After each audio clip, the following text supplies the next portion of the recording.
Classrooms, the heart of innocence, of dreams, of trust. But sometimes, behind that chalkboard smile, hides something far darker.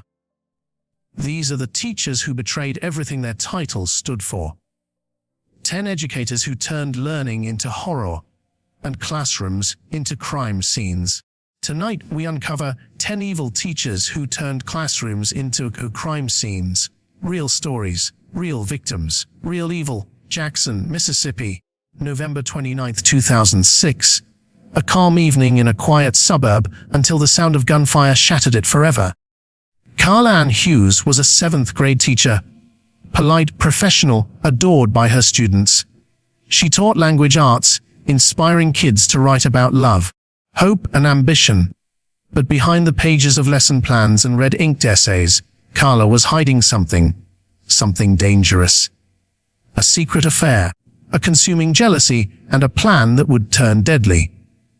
Carla had fallen deeply, obsessively in love with a man named Keon Pittman, a fellow educator. But there was one problem: Keon wasn't hers. He was engaged to a young woman named Avis Banks. Avis was radiant, 6 months pregnant, planning a wedding, building a life. To Carla, she wasn't just a rival, she was an obstacle. And obstacles, in Carla's mind, were meant to be erased. In the days leading up to the murder, Carla's co-workers noticed she seemed distracted. Nervous, pacing the halls between classes, her phone always in her hand. She told one colleague she was going through something personal. No one knew how personal that something really was. That night, Carla drove to Avis's home. She parked a short distance away, stepping out in dark clothes, gloves on her hands. The quiet suburban street was still, the kind of silence only found in peaceful neighborhoods, where no one expects horror to unfold. She walked up to the house, weapon in hand. Inside, Avis was coming home from work, still wearing her business clothes, smiling softly as she unlocked the door. She never made it inside safely. Carla ambushed her, shooting her multiple times before stabbing her repeatedly. The brutality of the attack was staggering. Avis was 6 months pregnant. The unborn child had no chance.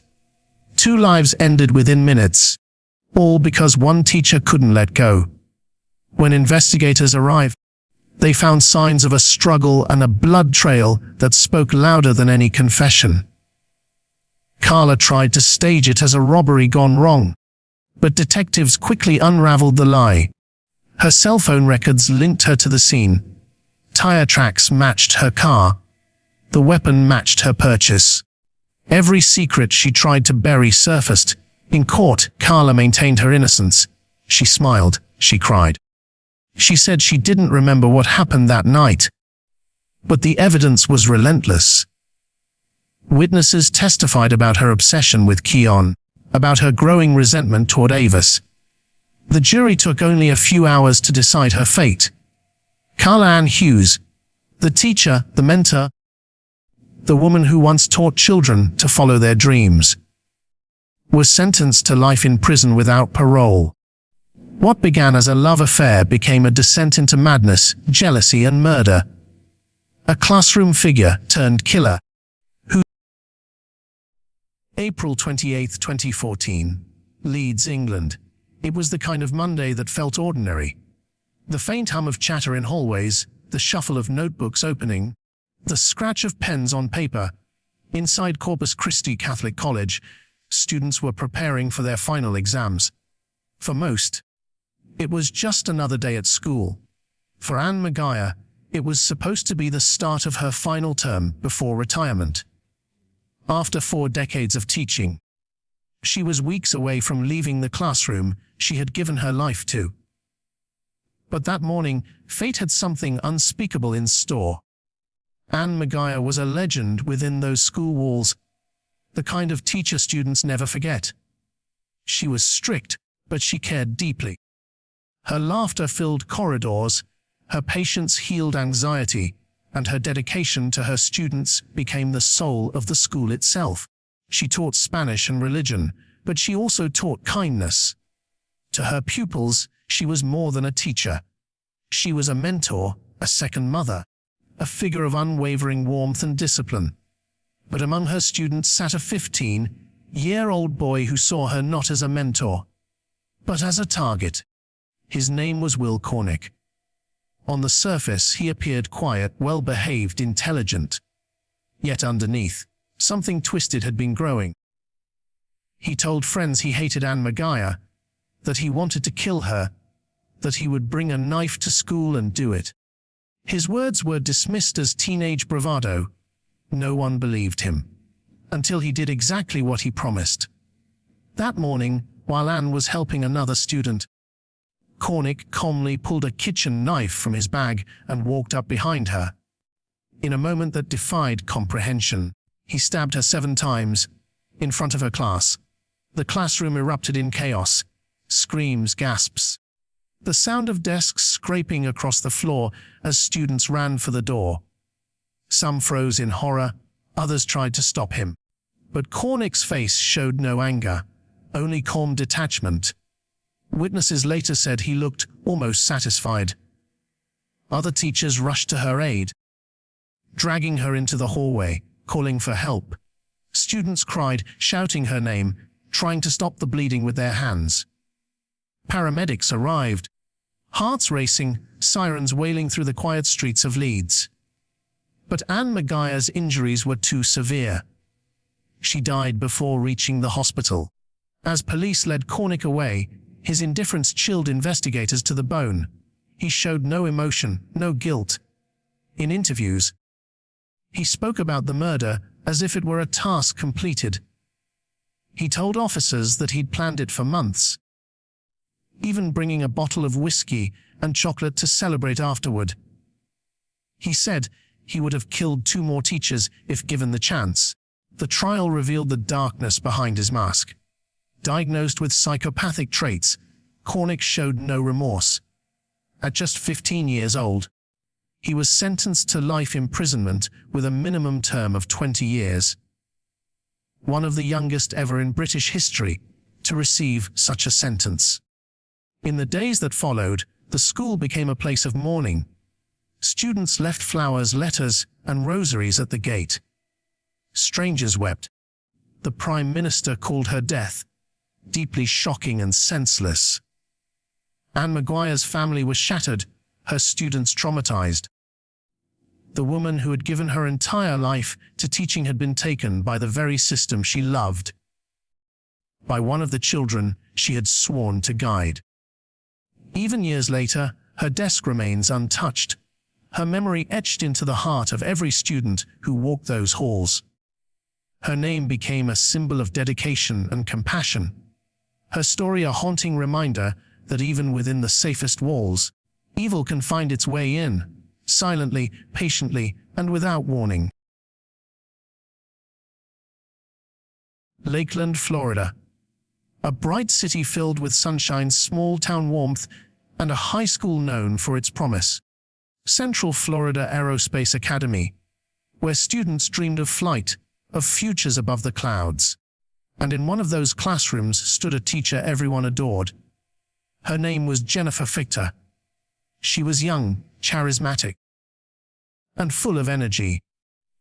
The kind of teacher who made English feel alive, who smiled through every lecture, and stayed after class to help her students succeed.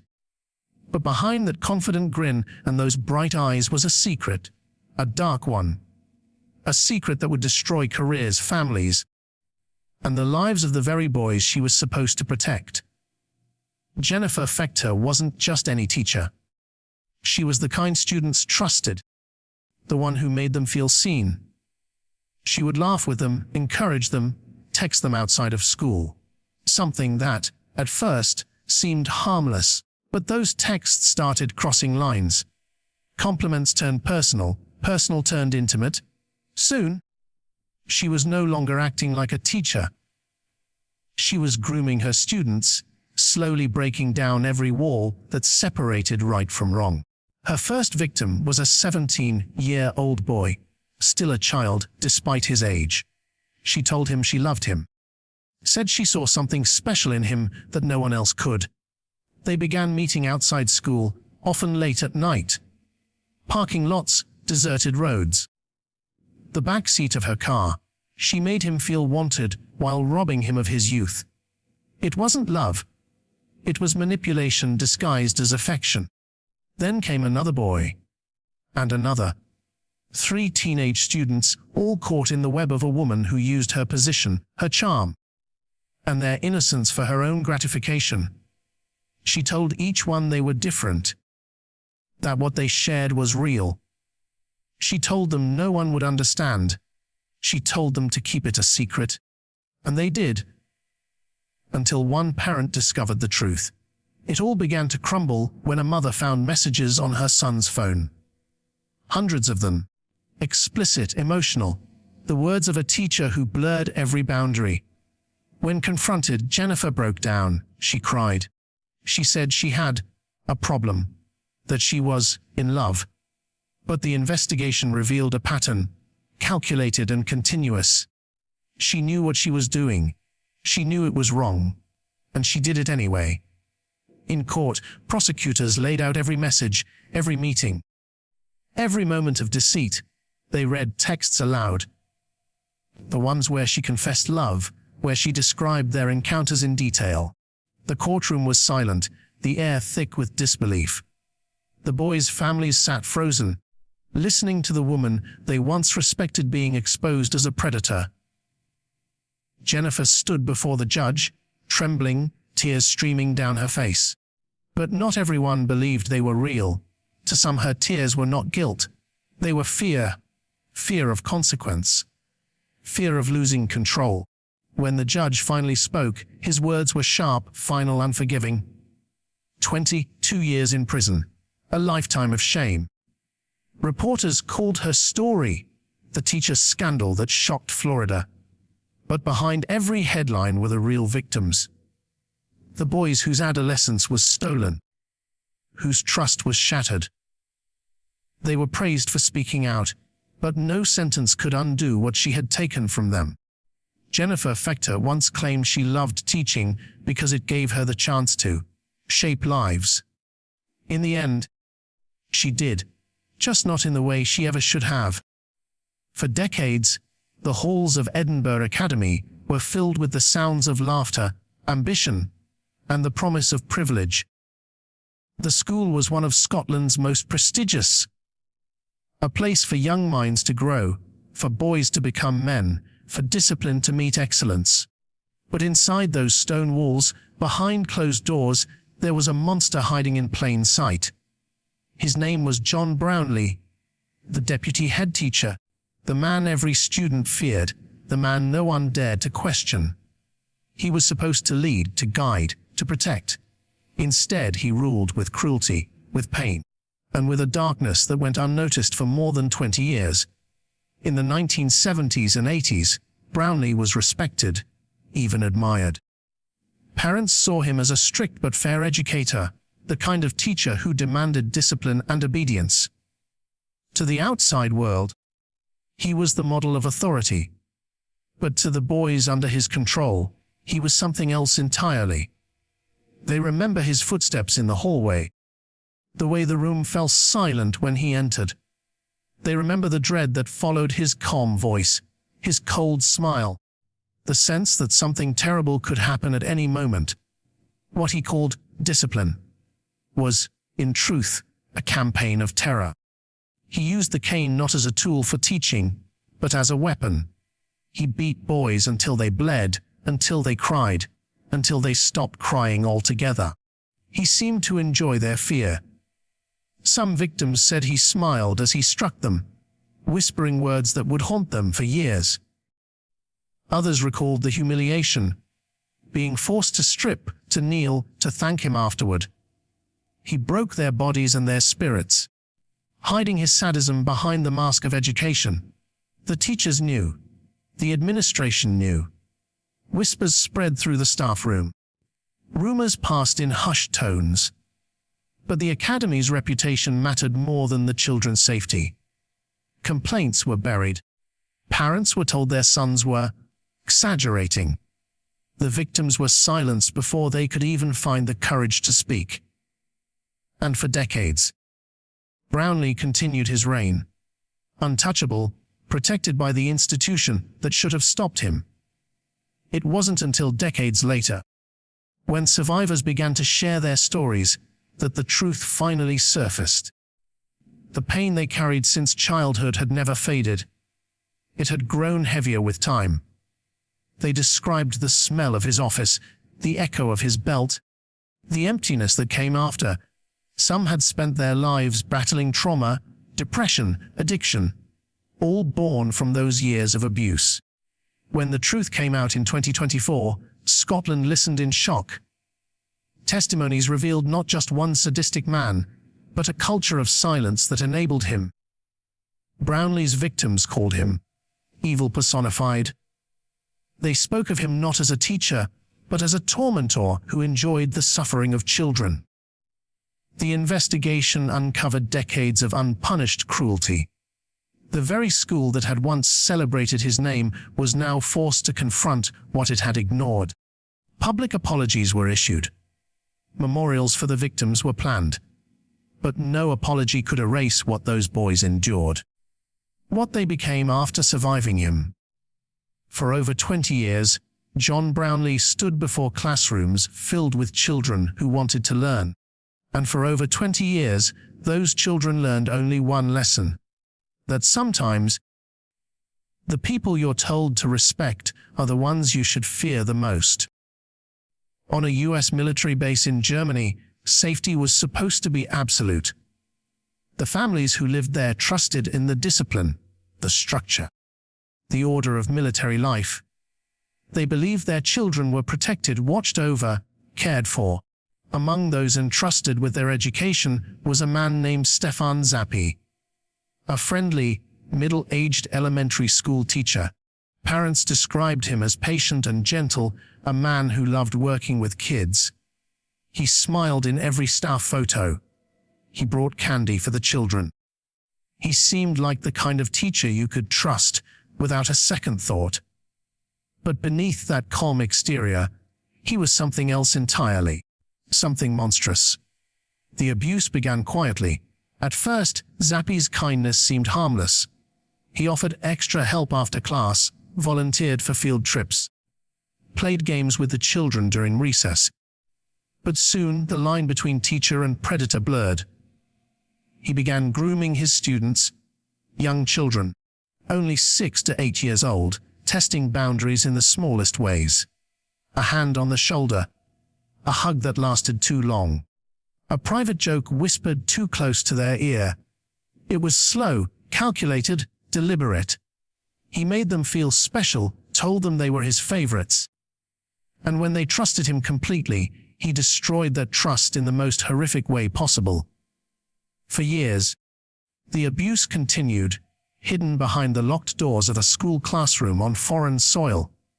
He used his authority, his reputation, and the innocence of children to mask his crimes. Parents noticed nothing unusual. Administrators saw only a devoted teacher. His victims were too young to understand what was happening, too frightened to speak. The silence protected him. The uniformed world around him, built on loyalty and hierarchy, allowed him to hide in plain sight. When the truth finally emerged, it was because one child, trembling, found the courage to speak. A whisper became an investigation, and the investigation uncovered a nightmare that stretched back years. The evidence was overwhelming. Testimonies from several children matched in horrifying detail. The same stories, the same fear, the same man. FBI investigators, military police, and prosecutors worked across borders to piece together the truth. What they found was a pattern of premeditated, predatory behavior that left an entire community reeling. When the case reached court, Zappi showed no remorse. He sat expressionless as the victims' parents wept just a few feet away. The courtroom air felt cold, suffocating, heavy with the weight of betrayal. Prosecutors described him as danger to every child he ever met. The judge agreed. The sentence was absolute, life in prison. The story sent shockwaves through the US military community and beyond. How could a predator operate for so long inside one of the most secure systems in the world? How could he fool so many people? Parents who once trusted the classroom began to question everything. The teachers, the system, the silence. Because Stefan Zappi wasn't just one man committing crimes, he was a symptom of something deeper. A failure to listen. A failure to see. A failure to believe that evil could hide behind a teacher's smile. The base where he once worked is quiet now. The classroom sits empty. The children long gone. But the memory lingers. In the minds of those who trusted him, in the hearts of those he hurt, in the silence of those who never saw it coming. Ohio 2025. A small town wrapped in routine, quiet neighborhoods, church bells, and the comforting hum of everyday life. It was the kind of place where everyone knew everyone, where teachers were trusted without question, where the local high school stood as a pillar of safety. Among the faculty was a woman named Stephanie Demetrius. She taught with confidence, carried herself with grace, and spoke with the calm authority that made parents feel secure. But underneath that professional exterior, she was falling apart. Emotionally, financially, and mentally. And soon, her desperation would twist into something far darker than anyone could have imagined. Stephanie's marriage had crumbled. Her relationship with her husband was bitter and broken, filled with arguments, jealousy, and resentment. The divorce papers were pending, but for her, it wasn't enough. She didn't want separation. She wanted revenge. To the world, she was still teaching her students about ethics, about consequences, about life choices. But behind closed doors, she was planning a murder. It started with a conversation that sounded like a joke. During class, she approached one of her students, a teenager barely old enough to understand the weight of what was being said. She spoke quietly, cautiously. She told him about her husband, how much she hated him, how she wanted him gone. The student laughed it off, thinking it was just dark humor. But Stephanie didn't laugh. Instead, she leaned in and said the unthinkable. She'd pay him $2,000 to kill her husband.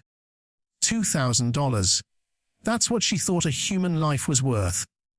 The student was frozen, unsure if he was being tested, trapped, or invited into something real. When she mentioned it again days later, he realized she wasn't joking. She described how it could be done. When her husband would be home, how easy it would be. She said she'd provide directions, make it look like a break-in. She even hinted at helping clean up afterward. This wasn't a heat-of-the-moment outburst. It was premeditated, thought out, planned. A teacher turning her student into a weapon. But instead of following through, the boy went to the authorities. His courage cracked open a case that would shake the entire community. Police recorded phone calls, monitored messages, and soon gathered enough evidence to arrest Stephanie Demetrius before the plan could ever unfold. When officers arrived, she looked calm, composed, as if she'd done nothing wrong. But her words, recorded in her own voice, sealed her fate. She had crossed a line that no educator, no human being, should ever cross. When the story hit the news, the community was stunned. Parents couldn't believe it. A teacher, someone trusted to guide children, had tried to manipulate one into becoming a killer. Reporters filled the school parking lot. Neighbors whispered. The town's faith in its educators cracked in an instant. In court, prosecutors described her as cold and deliberate, a woman who used her influence and authority in the most twisted way imaginable. As she stood before the judge, she cried, claiming she was overwhelmed and not thinking clearly. But the recordings told a different story, one of intent, control, and evil masked by desperation. She wasn't just a teacher in crisis. She was a teacher who plotted death. And in that quiet Ohio town, where lessons were supposed to be about history, literature, and math, one teacher had instead taught the darkest lesson of all, that sometimes the person standing at the front of the classroom is the one you should fear the most. It was supposed to be the first day of school, a day filled with new beginnings, bright faces, sharpened pencils, and clean slates. Perkins, Tryon Intermediate School in Oklahoma, was ready for another year, the classrooms freshly decorated, the students nervous but excited.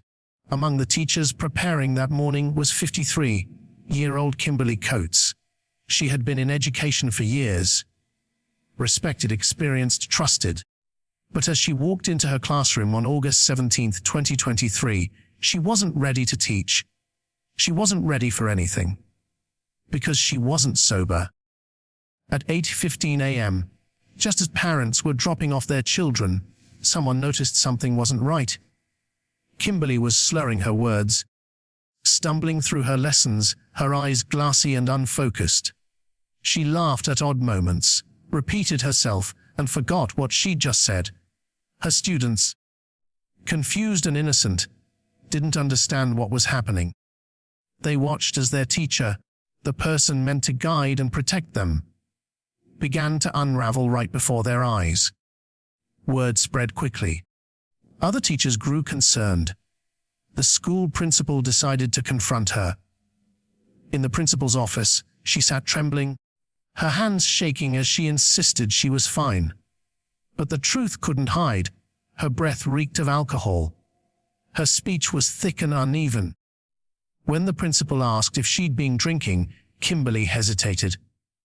Just long enough for the silence to answer for her. Moments later, a police officer entered the room. What followed was caught on body cam footage. Footage that would go viral across the nation. The officer asked her to take a breathalyzer test. She refused at first, mumbling incoherently, trying to explain that she'd had a drink the night before. But the test told the real story. Her blood alcohol level was nearly 3 times the legal limit. At 8:30 in the morning, she wasn't hungover, she was drunk. In the footage, you can see the realization hit her like a wave. The tears, the confusion, the shame. She kept apologizing, whispering that she was so sorry. But sorry couldn't undo what had happened. In that single morning, a trusted teacher had put dozens of children at risk, not just academically, but physically, emotionally. Parents were horrified. They had dropped their kids off expecting safety. Instead, they had sent them into the hands of someone barely able to stand. As the investigation continued, more details emerged. Empty containers were found in her classroom. She admitted to drinking vodka mixed into a coffee cup before arriving at school. She said she was struggling, overwhelmed by stress and addiction. A secret she'd carried for years. Her colleagues said they never saw it coming. She was always so composed, so professional. But beneath the surface, she'd been crumbling slowly, silently, until the morning she finally fell apart in front of everyone. The video of her arrest sparked national outrage, not just because of what she did, but because of what it revealed. The hidden crisis teachers face, the exhaustion, the pressure, the quiet despair that can turn even the most dedicated educator into someone unrecognizable. But no excuse could erase the danger she created, the trust she shattered, or the fear she left behind. In the days that followed, parents pulled their children from her class. The school board suspended her license, and the town of Perkins, once a quiet Oklahoma community, became a symbol of a question no one wants to ask. How close, really, is the line between a teacher and a tragedy? It was supposed to be the first day of school, a day filled with new beginnings, bright faces, sharpened pencils, and clean slates. Perkins, Tryon Intermediate School in Oklahoma, was ready for another year, the classrooms freshly decorated, the students nervous but excited. Among the teachers preparing that morning was 53-year-old Kimberly Coates. She had been in education for years. Respected, experienced, trusted. But as she walked into her classroom on August 17, 2023, she wasn't ready to teach. She wasn't ready for anything. Because she wasn't sober. At 8:15 a.m., just as parents were dropping off their children, someone noticed something wasn't right. Kimberly was slurring her words, stumbling through her lessons, her eyes glassy and unfocused. She laughed at odd moments, repeated herself, and forgot what she'd just said.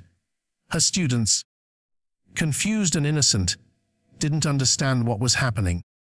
They watched as their teacher, the person meant to guide and protect them, began to unravel right before their eyes. Word spread quickly.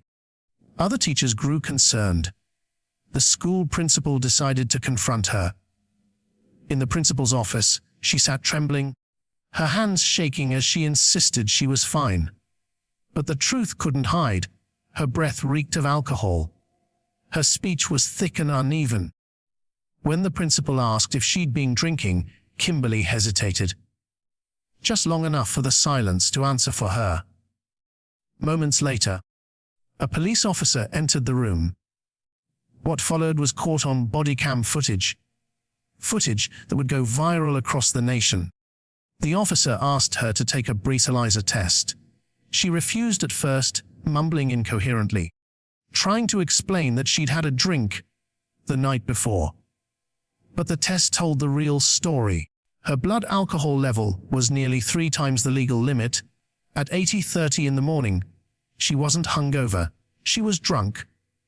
In the footage, you can see the realization hit her like a wave. The tears, the confusion, the shame. She kept apologizing, whispering that she was so sorry. But sorry couldn't undo what had happened. In that single morning, a trusted teacher had put dozens of children at risk, not just academically, but physically, emotionally. Parents were horrified. They had dropped their kids off expecting safety. Instead, they had sent them into the hands of someone barely able to stand. As the investigation continued, more details emerged. Empty containers were found in her classroom. She admitted to drinking vodka mixed into a coffee cup before arriving at school. She said she was struggling, overwhelmed by stress and addiction. A secret she'd carried for years. Her colleagues said they never saw it coming. She was always so composed, so professional. But beneath the surface, she'd been crumbling slowly, silently, until the morning she finally fell apart in front of everyone.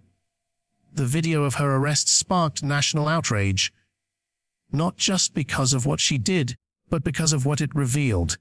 The hidden crisis teachers face, the exhaustion, the pressure, the quiet despair that can turn even the most dedicated educator into someone unrecognizable. But no excuse could erase the danger she created, the trust she shattered, or the fear she left behind. In the days that followed, parents pulled their children from her class. The school board suspended her license, and the town of Perkins, once a quiet Oklahoma community, became a symbol of a question no one wants to ask. How close, really, is the line between a teacher and a tragedy? Colorado Springs, 2020. The air was cold, the kind of sharp chill that carries silence through empty streets. It was January when 11-year-old Gannon Storch vanished from his home, a boy described by neighbors as kind, shy, and full of life. His stepmother, Letitia Storch, told police that he'd run away to a friend's house and never came back. She said she'd looked everywhere. She said she was worried. But from the moment she opened her mouth, something didn't feel right. Her voice cracked in all the wrong places. Her story changed with every question. And behind her words, investigators sensed something dark, something planned. Letitia wasn't just Gannon's stepmother. She was also a school teacher. Educated, articulate, trusted. She knew how to speak to authority, how to manipulate with words, How to hide behind the calm demeanor of an educator. But what no one knew yet was that she had already done the unthinkable. Gannon disappeared on January 27th. For days, his family pleaded for help. Volunteers searched the woods, the creeks, the neighborhoods. Flyers covered telephone poles, but Letitia stayed strangely distant. She gave interviews that felt rehearsed, her eyes darting nervously, her tone more defensive than devastated. She claimed a man had broken into the home. Then she said Gannon had been kidnapped. Then she blamed everyone but herself. Each story contradicted the last. The lies piled higher until they began to crumble. As detectives dug deeper, they found blood in Gannon's bedroom, not a trace but a pool. They found cleaning supplies hastily used. And they found evidence that Letitia had rented a car the day after he vanished.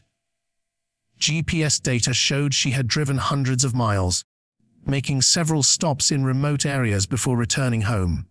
By then, Gannon was already gone. 2 months later, a grim discovery confirmed every fear.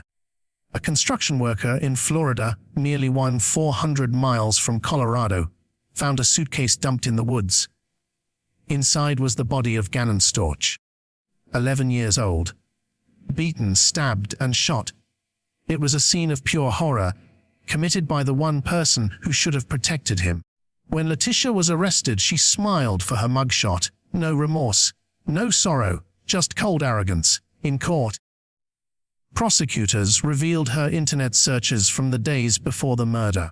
She had looked up things like, "I hate my stepson," and "Can you get away with murder?" The evidence was overwhelming. Her rage, her resentment, her desire to destroy, it had all been calculated. As the trial unfolded, the public watched in disbelief.